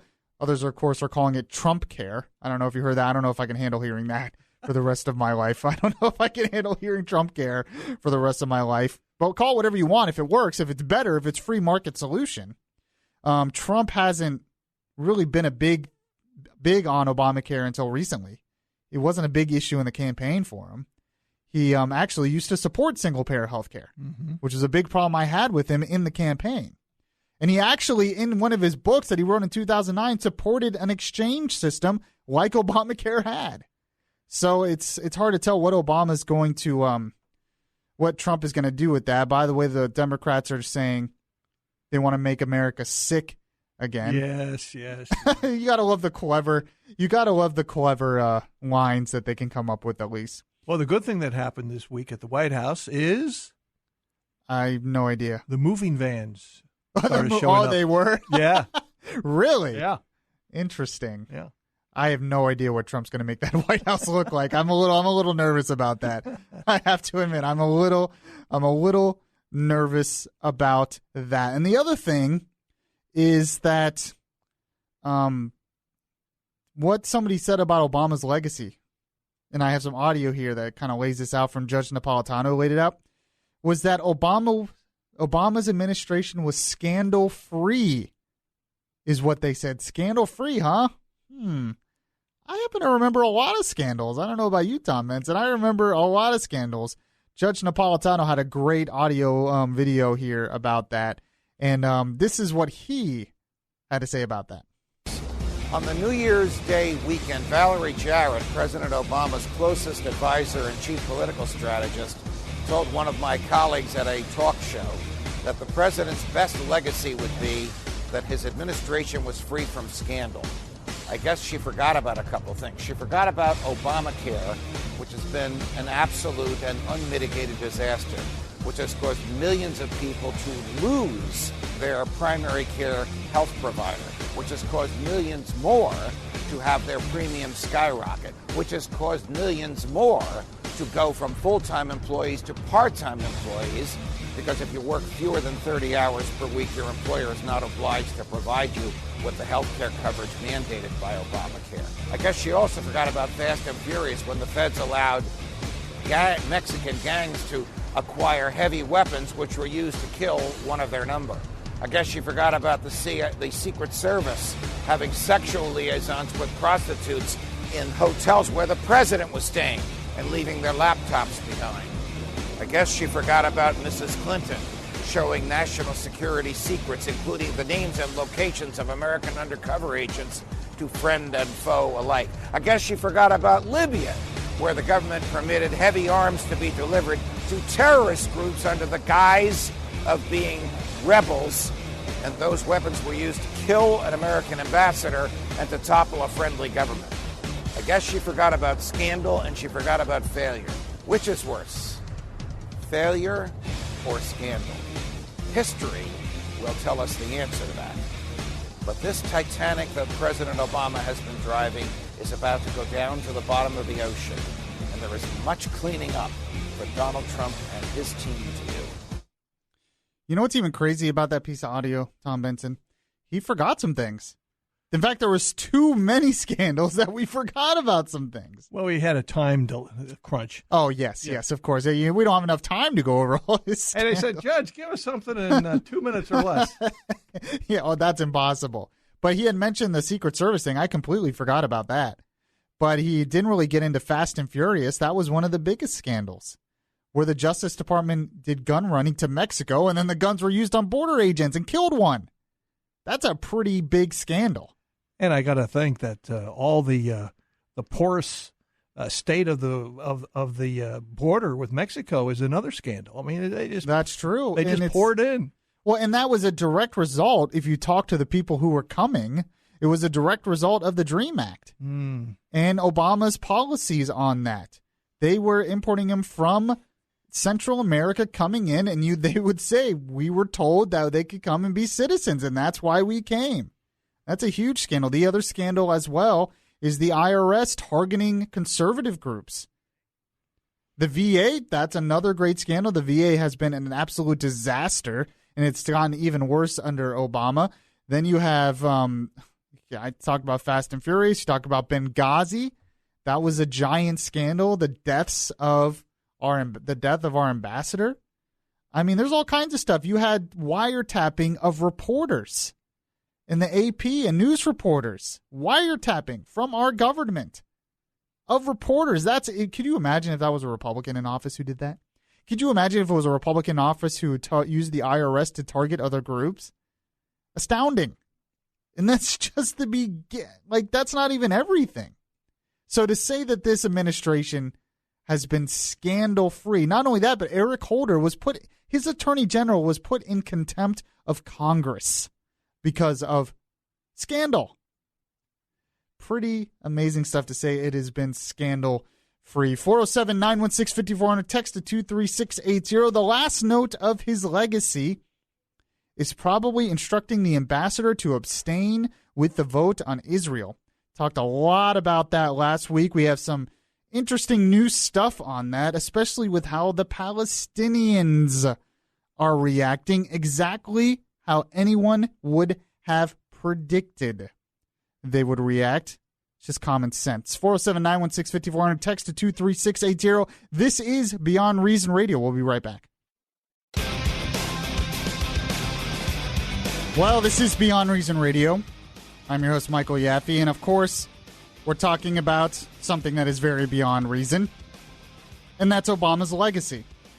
Because there was a lot of things, because he is really pushing how great his legacy will be, how great the times were under President Obama, and people like me and Tom Benson can't wait to see him go. I can't wait to say bye-bye. Should be interesting. But one thing we didn't get to yet was his last thing, one of the last things he's done as a part of his legacy, and that is instructing the UN ambassador to abstain in the vote to condemn Israel over its settlements, in its own territory, in desert areas and rolling hills that have nothing on them already. They're just building on their land. Why we want to side with the Palestinians on this, who said they still will not be happy until the UN says they will. Basically, the Palestinians will never be happy until Israel's gone, because they don't see their state as legitimate at all, no matter where their settlements are. Why we give them any moral authority in the UN or anywhere else is beyond reason, because it is. And, Ted Cruz actually spoke about this on the floor of the Senate And yesterday, this is what he said here. President Obama and John Kerry's actions were designed to secure a legacy, and in that they have succeeded. History will record and the world will note that Barack Obama and John Kerry are relentless enemies of Israel. You know, it's funny listening to John Kerry's speech. I played it a bunch last week. And he talked about how we need a two-state solution. How do you have a two-state solution when the other side doesn't see your right to exist as legitimate? It's impossible. I've heard Tom Benson, I'm sure you're older than me. Thank you. Probably I've heard my whole life this idea for two-state solutions. I've heard it seems like every president my entire life, they end their presidency with trying to come up with some kind of peace deal with Palestine, the Palestinians, and Israel. Well, they're trying to please both sides, and you can't do it. You can't with the Palestinians. No. But, I mean, that's just in my whole life. Have you heard this probably your whole life? Oh, sure. Yeah. It's crazy. Oh, yeah, going back to the 60s especially. You know, they've always been, look at the 7-Day War in 1967. Yeah, and, it's just all we have to do. Why do we think the Palestinians have any moral authority on this? Maybe they're not. They shouldn't be treated equal. Maybe we should side with Israel because Israel's a better country, a democratic, free country, basically, that has prospered in an area where most countries around it did not prosper. It's amazing, actually, what they've done with that little sliver of land in the Middle East. I was just going to say, you take a look at the Middle East out there, and you see all these big countries, Egypt, Iraq, Iran, whatever, and then there's a little sliver of a spot where Israel is. Yep, that's exactly right. Ted Cruz continued on. He said, unlike Barack Obama and John Kerry, I do not consider the existence and creation of Israel to be a disaster, and the government of the United States should not be suggesting such a thing. Kerry's speech attempted to lay out an historic and seismic shift towards the delegitimization of our ally Israel, and it is a sign of their radicalism and refusal to defend American interests that Obama and Kerry chose to attack the only inclusive democracy in the Middle East, a strong, steadfast ally of America, while simultaneously turning a blind eye to the Islamic terrorism that grows daily. And the Palestinians are terrorists because they voted in Hamas as their leadership, and Hamas is a known terrorist group with direct links to other terrorist groups. It's just crazy. Actually, speaking of Palestinians, there was another story here I found about how Palestinians are threatening bloodshed if the United States moves its embassy to Jerusalem, where it should be to begin with. Yeah. These are the same people that we should be, negotiating a two-state solution with, the Palestinians, who you do anything like this and they threaten bloodshed. You try to make a peace deal with them and you give them concessions, they're still not happy. They still say Israel shouldn't have a right to exist. They hate Jews and they don't want Israel to exist. Simple as that. A prominent member of Fatah, the militant political organization that governs Palestinian areas of the West Bank under the Palestinian Authority, has threatened to target the United States in response to the potential American embassy move from Tel Aviv to Jerusalem. He said this, I believe that any American act of stupidity will ignite the Palestinian territories. And he added, we must prepare for a confrontation with the new U.S. administration, which has clearly and audaciously declared that Israel and its settlements are legitimate and legal. You notice what he said there? That Israel and its settlements, they don't see either one of them as legal. And we're supposed to negotiate with these people. Luckily, Trump, one of the good things that he has done in his administration is definitely, in his pre-administration, I guess, not president yet, but he has definitely supported Israel. He says, every place you find an Israeli, slit his throat. That was what one person said in inciting terrorist activity. Palestinian Sultan Abu al-Inin and others. You can't negotiate with them. And they've been trying to my whole life. All right, we have one more hour to go. One thing I want to do, we have to go over a lot of Trump stuff, a lot of issues on Trump building the wall. And, of course, we have the Trump Twitter update that I'm going to start doing as much as I possibly can. This is Beyond Reason Radio. I'm your host, Michael Yaffee. We'll be right back.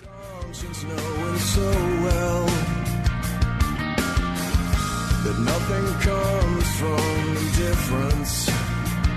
I look inside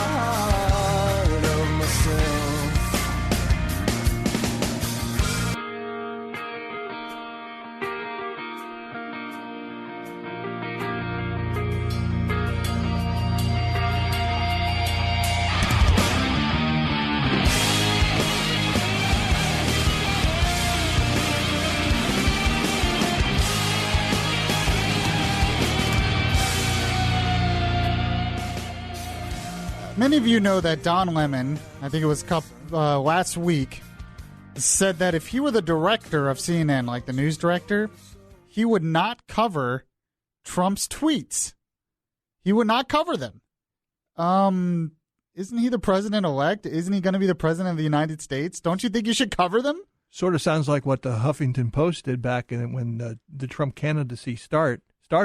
They said they were going to cover it in the entertainment section, not in the news section. Oh, jeez. Yeah. Well, they don't know what to do with themselves. They still, I guess, are in disbelief, I guess, that this is happening. Trump has more followers on Twitter than the major networks have combined. Really? He's got like 42 million. You got a successful you got a successful show on TV if you have 8 million watching. Yeah, that's very true. I mean, he figured out a way to go around them and talk directly to the American people. And he's realizing that there's a lot of power to Twitter, to his tweets. It's the modern version of the fireside chat. Exactly. Yeah. That's exactly. I bet there was people back then who hated FDR's fireside chat. This is not what a president should do.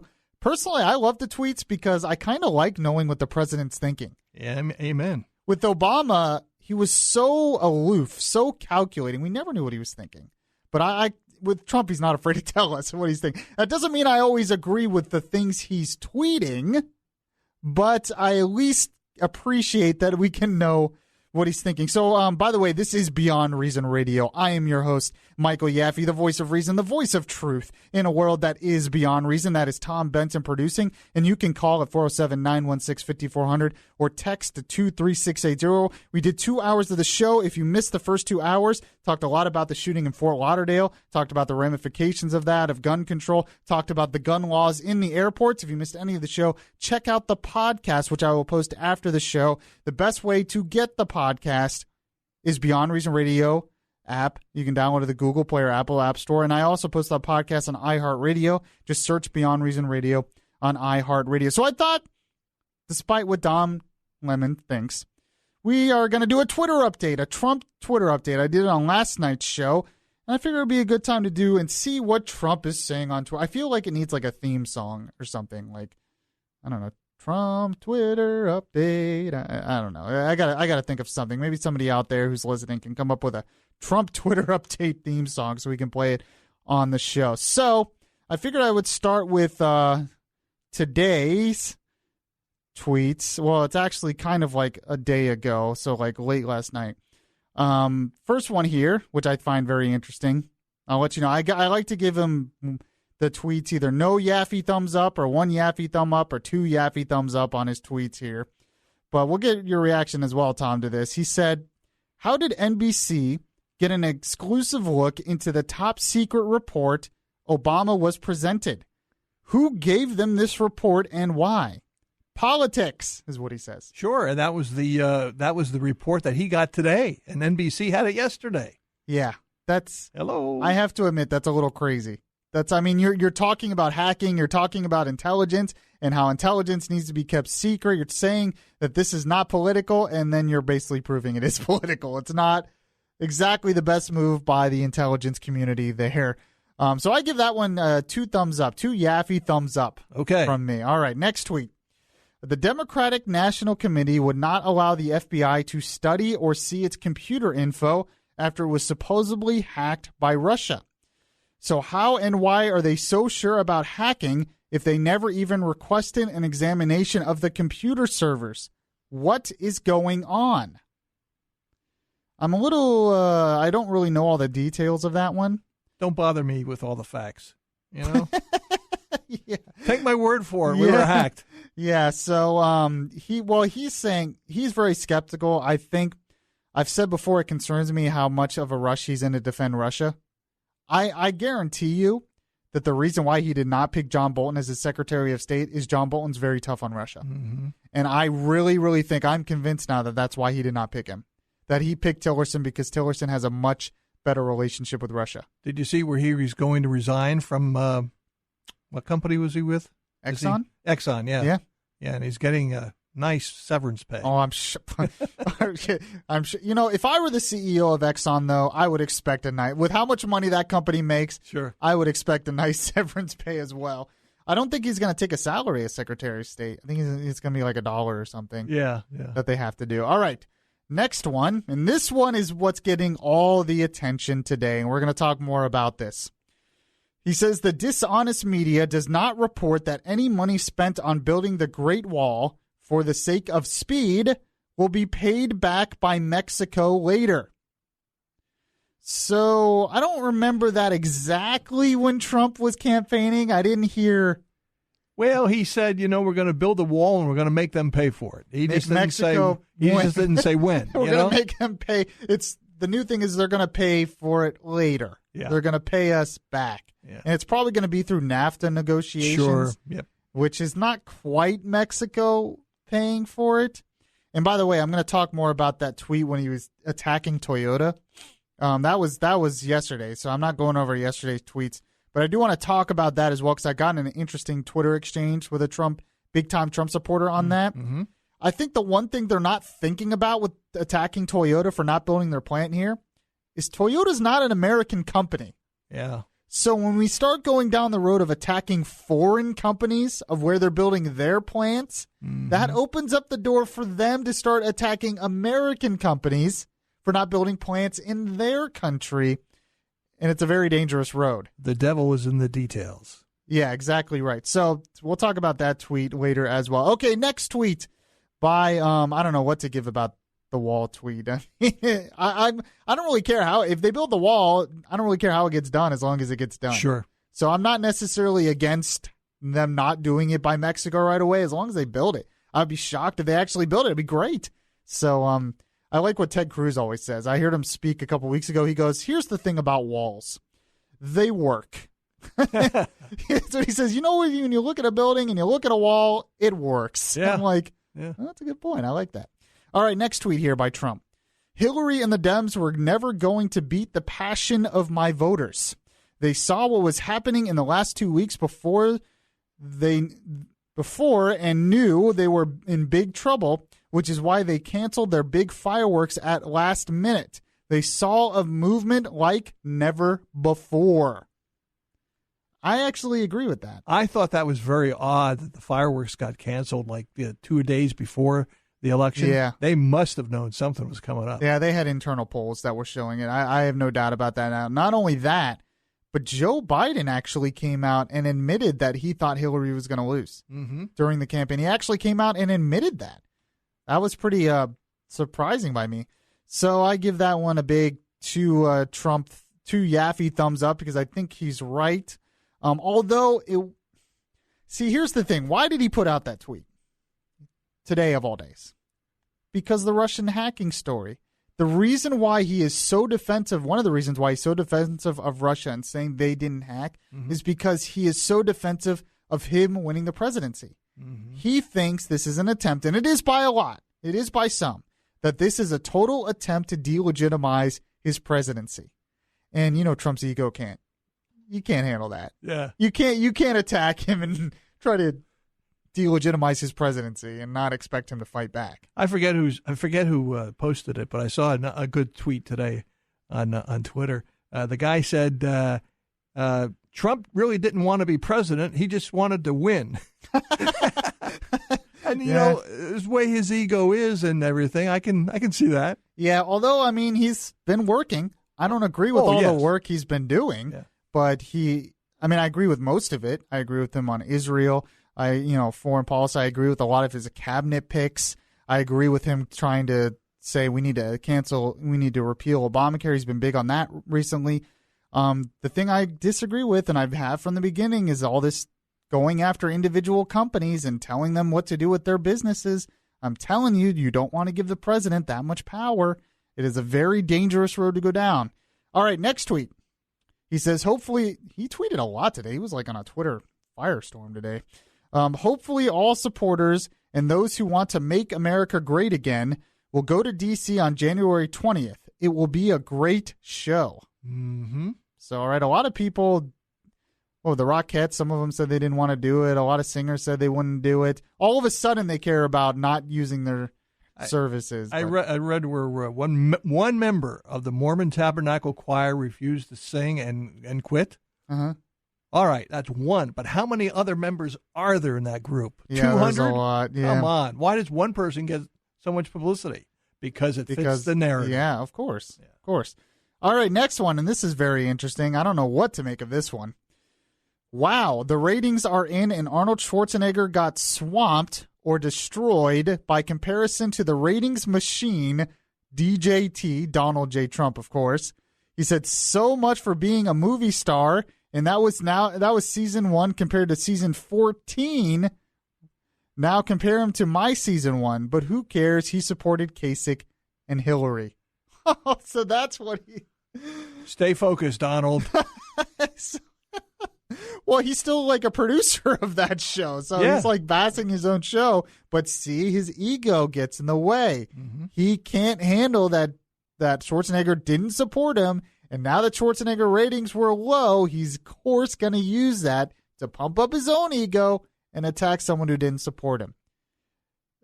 It's a little petty, but that's 4 years of what we're in for. We haven't even got started. Another tweet said, Anna Wintour came to my office at Trump Tower to ask me to meet with the editors of Condé Nast and Stephen Newhouse, a friend. We'll go this AM. I have no idea what that's about. I don't have a clue. I don't either. I have no idea, but man, he was on a Twitter firestorm today. Okay. Another one. I am asking the chairs of the House and Senate committees to investigate top secret intelligence shared with NBC prior to me seeing it. So we talked about that. That's actually a very smart move by him to do that. Sure. To use Congress and say, we need to investigate this because they're all big on this intelligence stuff. Somebody leaked it.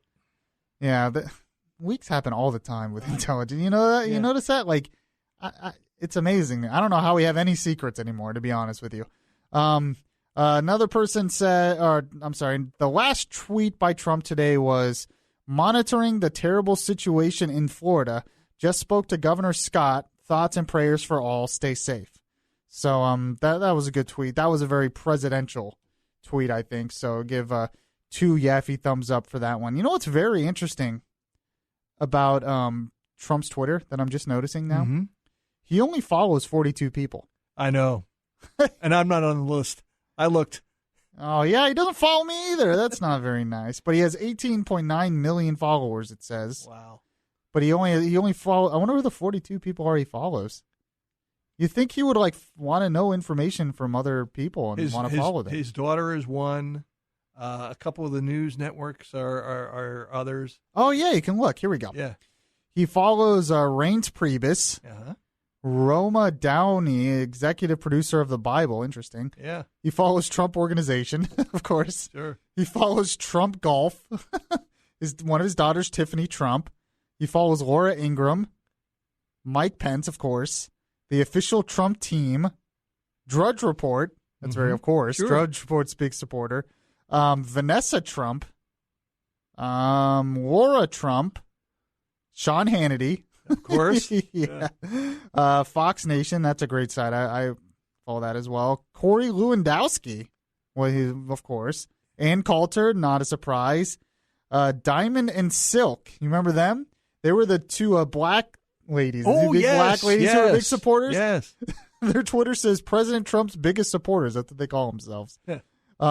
Katrina Campins, some real estate mogul. Yeah, don't know her. I don't know that either. Katrina Pearson, that makes sense. Michael Cohen, that makes sense.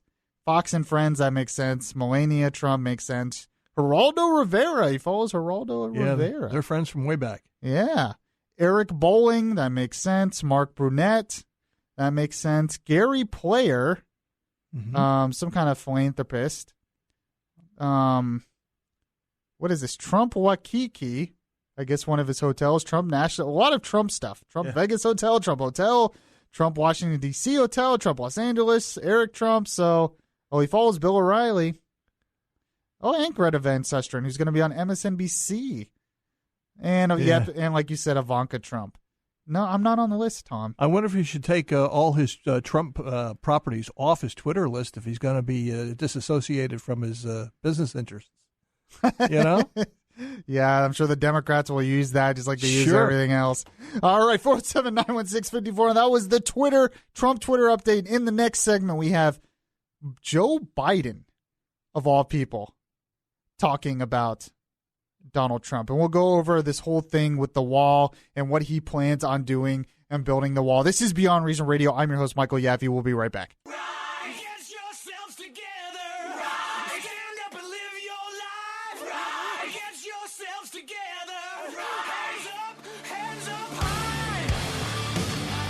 Yes, this is Beyond Reason Radio, Orlando's smart talk radio, which we do right here on News Radio 102.5 WFLA. You can catch the podcast anytime at beyondreasonradio.com or the Beyond Reason Radio app or iHeartRadio. I will be doing a show Monday night as well, and we're going to be doing a lot more episodes of Beyond Reason because you need a voice of reason in your world. You need more Yaffee in your world. It is the Yaffee New Year, as I like to call it. So, Yaffee New Year, everyone. This is Beyond Reason Radio. We were talking about Trump's tweets and what he's been saying. And one thing Trump tweeted out yesterday is he called Chuck Schumer a clown, which it just makes me laugh because he kind of is. I'm just saying.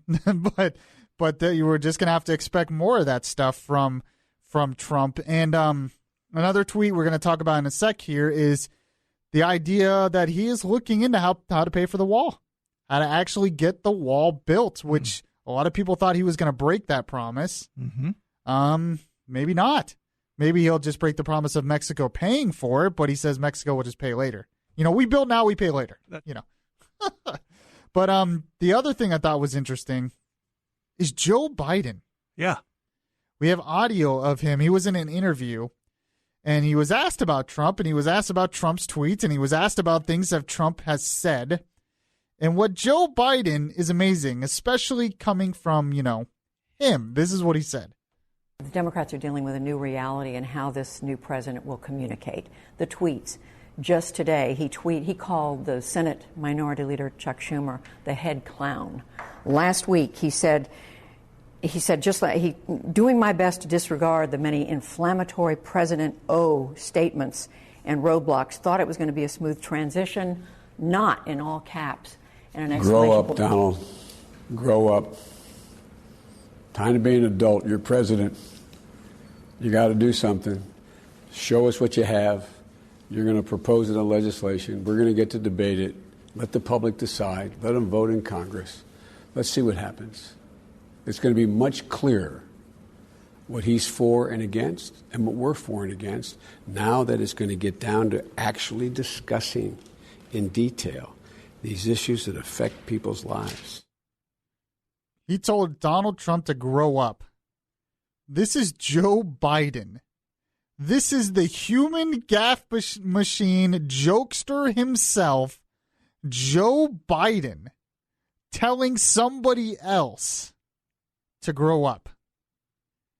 I don't know what is more beyond reason than that. I mean, all you have to do is look at all these videos, these comedic videos that him and Obama put out, and all these jokes with him and Obama about him leaving the office and all this stuff. And we all think, oh, that's funny. That's comedy. That's cool to see the president and the vice president do that. But when Trump is putting out tweets criticizing others, then he needs to grow up. Mm-hmm. That, I mean, coming from someone else, maybe I can understand it. But Joe Biden lecturing me or anyone else on growing up? Yeah. Wow. They can't understand. But they also cannot understand the power that he wields in Twitter. They don't get it. They want so badly to use that against him, and it's not going to work. People like it. It has been a big part of why he has been successful. People like that he goes straight to them. Sure. You talk to a lot of people, they get their news and information from Twitter. When you just bash it like that, you seem very out of touch with what's going on with the American citizenry. Speaking of being out of touch, I wonder how many people will be following Megyn Kelly over to NBC from Fox. Oh, I don't know. I bet you not many. Yeah, probably not. She's kind of had a falling out with a lot of people. I never really watched her show. Mm-hmm. Me neither. I didn't really have anything against her. I just I don't know. I just never got into it. Well, the other thing I wonder about is she said one of her goals in the new contract was She wanted to have more time with her kids. Well, if you want more time with your kids, just quit. They always say that. How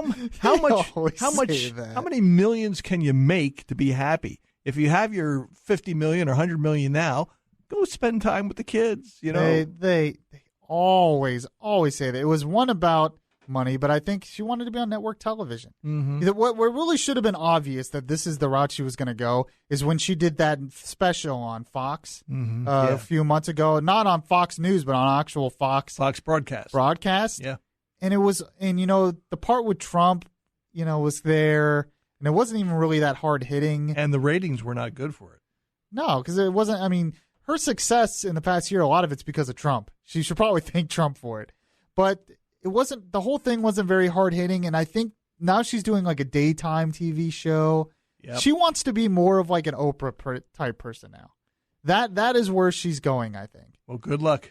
The daytime TV is littered with people who have tried to do that, and they failed.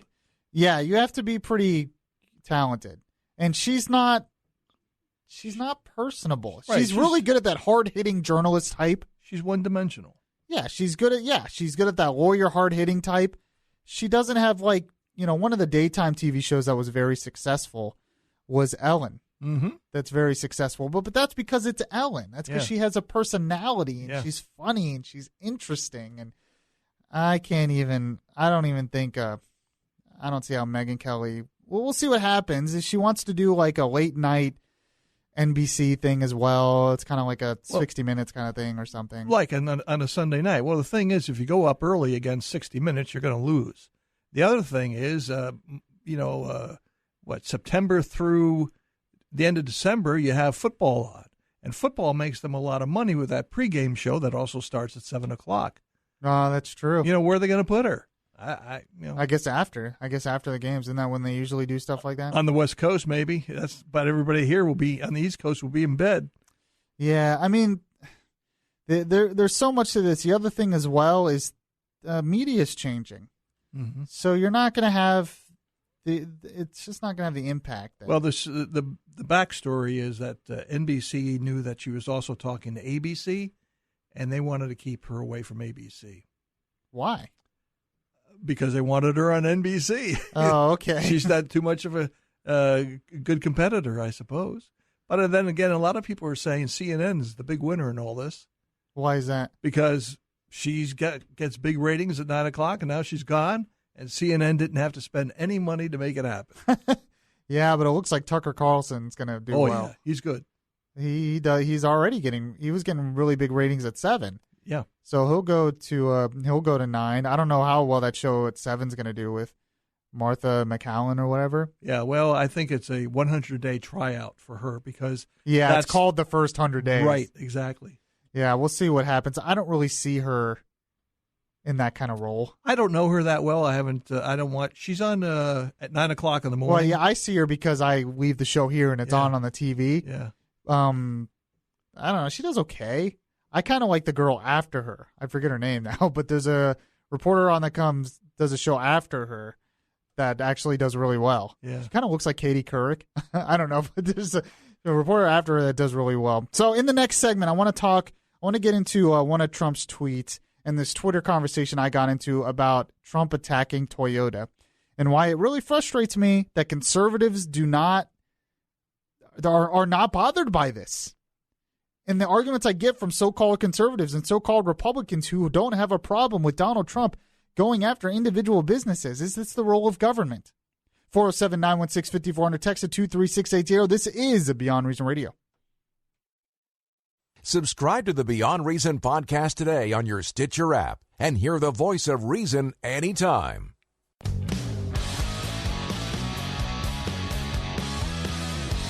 So Trump sent out this tweet yesterday. I talked a little bit on last night's show of Beyond Reason Radio. You can check that out. Check out the podcast of that show on the Beyond Reason Radio app or at beyondreasonradio.com. Or make sure to send me a friend request on Facebook. Send me a friend request to Michael Yaffee on Facebook, and I will accept it, and I post all my podcasts there as well. Trump tweeted out this yesterday. Toyota Motors said we'll build a new plant in Baja, Mexico to build Corolla cars for U.S. No way. build plant in U.S. or pay big border tax. That's what Trump tweeted out. Now, Japan, the Toyota responded, came out swinging, saying a cool judgment is needed. They said we are a good corporate citizen, an important corporate citizen, in that they create a lot of jobs in the U.S. and actually have a lot of plants here in the U.S., which they're a Japanese company. They don't have to have any. We're lucky they do. In fact, they do better in the U.S. in a lot of cases than the American plants do in the U.S. So, and I tweeted out today in response to all this. I said, you all, by the way, you can follow me on Twitter at Beyond Reason R. I said, you all realize Toyota is not even an American company, right? Now we're telling foreign companies what to do? This is a dangerous route. Because could you imagine if we had manufacturing here in the U.S. and we were exporting it to Japan, and Japan says, no way, you put that plant in Japan before you sell it here. Can you imagine what Trump and our response would be? I also read someplace, I can't remember where, that Toyota says the vehicles they make in Mexico, most of them don't come to the United States. I don't know the exact numbers, but they use them. They ship them to other countries. Well, you might be thinking of Chevy as well, because Chevy also has a plant in Mexico building the Cruze hatchback. Yeah. And Trump tweeted against them, and they came out and said most of these cars go to Europe and other places. They don't even come to the U.S. Yeah. And Toyota's probably the same way. The interesting thing about GM is they get a lot of their parts from Mexico, but then they assemble the vehicle in the United States. Yeah, well, that happens with we live in a global market. That happens with all the car companies. So, but I tweeted that out, and someone named Fuzzy Top responded and said, you realize they manufacture and sell cars in the United States, right? And I said, yes. I said, yeah, of course, but threatening tariffs is not going to encourage that to continue. And it won't. There's a couple, for economic reasons, we don't want to go down this road. For foreign policy reasons, we don't want to go down this road. But it's also concerning to me as a conservative who believes in limited government to give the president that much power. So what did this guy say in response to me? He said, well, let me see, it's kind of all over the place here. He called me a liberal. He basically thought I was a liberal. He didn't even know me, but he said, let's see here. Let's see. He said, because he was doing a whole bunch of send. He said, you people are actually whining because Toyota is coming back. They're not coming back. They're a Japanese company. And they're already here. Yeah, so that was also nonsensical. And then he said, you literally do not want Americans to have jobs. No, I want to do what's best for the economy as a whole. And I was telling him that manufacturing output has increased because he said before NAFTA, we had something called tariffs. Nobody cares about your liberal whining. See, he said, I'm a liberal whiner. He said, get over it. We won. People need jobs. Now, I voted for Trump. Obviously, he's not a longtime listener. No. He just found me on Twitter, and he thought I was just some Hillary supporter. And I said, no, to call me a liberal is silly. I'm actually a free market capitalist in the line of Milton Friedman and Ayn Rand, who both supported free trade. But then he started talking about NAFTA, and I said manufacturing output has increased under NAFTA. That's a fact. And if you take out oil, we're actually running trade surpluses with Canada and Mexico. But there's so many other facts that people aren't getting with all this stuff, and it's extremely frustrating. The other thing I mentioned to him, which he did not want to admit, is that manufacturing. Sorry, I'm like getting a phone call. These people know that I have a show. Totally, Mom, I told you never call me at work. Oh, geez, I'm doing the show right now, people. Okay, no, but manufacturing in what's taken most of the jobs in manufacturing. This was according to many sources. Forbes had an article on it. Fortune had an article on it. 85% of it's being taken by automation of the manufacturing jobs. 85% of it's being taken by automation, not by foreign trade. Mm-hmm. So if you're going to be upset at automation. So what are you going to do? Tax the robots? Put tariffs on the robots? Good idea. That's exactly what they want to do. And then I mentioned to him as well that, because he said this, and this is very key to all this. He basically said, let me see. I gotta find it. It's kind of like all over the place. But he basically told me that he thinks it's not about facts to him, is basically what he said. He says, I see factories closing, and I believe that more than what an article tells me, is basically what he said. He says, I drive past closed factories which produce goods now imported. I'm tired of seeing it. We import more than we export. And then he said, we have trade deficits with all this stuff. And he says, I'm going to believe what I see over what is reported. And this is the big thing. And there's so many issues that this surrounds. Because there are people you talk to in so many issues where perception beats reality. Oh, absolutely. Perception is reality. For so many issues and so many people in this world. Mm-hmm. And it's scary.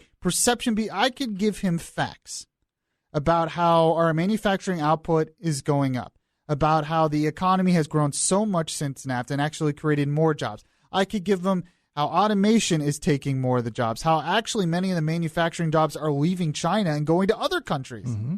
And all this stuff, how free trade is better for consumers. I can give them all these facts and how it's not really the free trade that killed a lot of these jobs, but it was big union contracts. It was minimum wage laws. It was major regulations. And how if they didn't go overseas, they went to other states. So to say because you live in one state and you see the factories closing, they could have just went to another state because the regulations in that state were so bad and the taxes were so bad. Well, it's the same with a lot of people, are logical in their voting for the president. Yeah. But many more people are emotional when they make their vote. It's like I said, his perception, I could give him so many facts. Facts don't matter to him. Mm-hmm. The facts don't matter. All he knows is what he sees today. And he sees, I see a factory close, and that means that's what's going on in the country. That means that's fact, and that means I'm going to ignore facts. I'm going to ignore statistics, and I'm going to ignore this and go straight to that. It's amazing stuff. And that is so much of the problem in our country today, I think. And you know where else that happens? Black Lives Matter. Mm-hmm. It's the same thing. You can give stats. And I've talked to friends like this. You give them stats about how there is no evidence that police kill blacks more than whites. There is no evidence that police target blacks and kill them. There is no evidence of all this stuff that blacks are targeted by the criminal justice community, all this stuff. There is no real evidence of that. And you know what they tell me? I saw it. Well, go ahead. Well, I know what I saw, and I saw him get shot by a white cop. They tell me facts don't matter. That they'll literally admit, I don't care about the facts. I care about what I see. And I see this, and that means it's true. Perception is so much become reality for so many people. And that's why you need this show. Because I'm the voice of reason, the voice of truth, the voice of reality. And the reality is, and they also don't look at the big picture. They don't look at precedent. They don't look at the big picture. If we're conservatives, should we want our president to start targeting individual companies? Look at Macy's, for instance. That was the other effect. Now they're taking credit for taking away jobs from Macy's because they was boycotting Macy's because they wouldn't sell Trump items anymore. So Macy's closed down a bunch of stores. And Trump supporters took credit for that, saying that was because of the Trump boycott. Really? I hadn't heard that one. Yes, which I think it's ridiculous. Yeah. Because Sears and other retail stores are just as much in trouble that didn't have the boycott. Yeah. But I'm like, do you really want to go down that road? Because that means Trump destroyed jobs. Do you want to go down this road? But it's just, it's the whole perception of, okay, what do we do? Do we attack Macy's now because they're laying off workers? Do we force them to keep those workers even though it's bad for their business? And then I told him another thing. He said, I see factories close. I said, well, I see retail stores close every day. Sure. Should we tax the internet companies that are competing with those retail stores and doing better? Should we add tariffs and taxes to those internet companies? They won't. No, you don't do that. It's the free market working. Right. And then the big picture as well, when you come to the president of the United States tweeting out where CEOs now, all the CEOs feel they have to call him and tell them, look, Trump, I created jobs here. See, leave me alone. I thought we were conservatives. I thought we believed in limited government. I thought we thought that was not the role of the president of the United States. But all that goes out the window now because he's a Republican? All that goes out the window because he's Trump? No, I can't support him on that. What do you guys think about this? 407-916-5400, text to 23680. One more segment to go. This is Beyond Reason Radio. Listen to the latest episodes of Beyond Reason. Download the podcast at Spreaker.com.